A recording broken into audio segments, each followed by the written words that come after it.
నాలుగు వేదాలు వినేటువంటి సౌభాగ్యం ఇవాళ వారు దాని ప్రారంభంలోనే చెప్పారు. నాకు కర్నూలు పట్టణంలో ప్రవేశించగానే దేవాలయంలోనే చెప్పారు, 4 వేదాలు ఉన్న పాఠశాల ఇక్కడ ఉన్నది అని.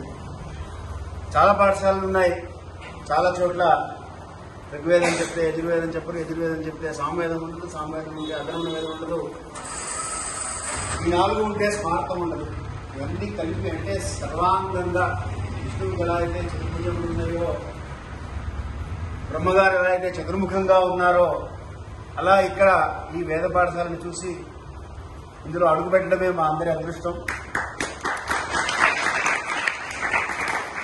ఇటువంటి ధర్మానికి మూలమైనటువంటిది వేదోకిలో ధర్మ మూలం, మీరు వినే ఉంటారు ఈ మాట.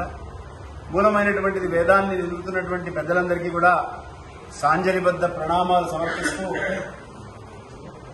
సంధ్యావందన అభ్యసన శిక్షణా సమితి అనేటువంటి ఒక సంస్థను స్థాపించి హైదరాబాద్ నగరంలో ప్రారంభం చేసి, లౌకిక విద్యల్లో ఉన్నటువంటి వారు సంధ్యావందనానికి దూరం అవుతున్న కారణంగా వారందరికీ సంధ్యావందనాలు నేర్పుతూ అక్కడి నుంచి గాయత్రి మహామంత్ర జపయజ్ఞం అనేటువంటి ఒక సంకల్పం తీసుకుని విశ్వ కళ్యాణం అనే సంకల్పంతో మీరు వేదపారాయణ చేస్తే ఎలా అయితే విశ్వక్షేమం జరుగుతుందో, ఉపనీతులైనటువంటి బ్రాహ్మణులందరూ కూడా గాయత్రి మంత్రం చెప్తే విశ్వక్షేమం జరుగుతుందనేటువంటి దృఢ సంకల్పంతో జగద్గురువులు, ప్రాతస్మరణీయులు, భారతీయ తీర్థ మహాస్వామి వారి ఆదేశాన్ని అందిపుచ్చుకొని ఈ మహాయజ్ఞం మేము ప్రారంభం చేశాం.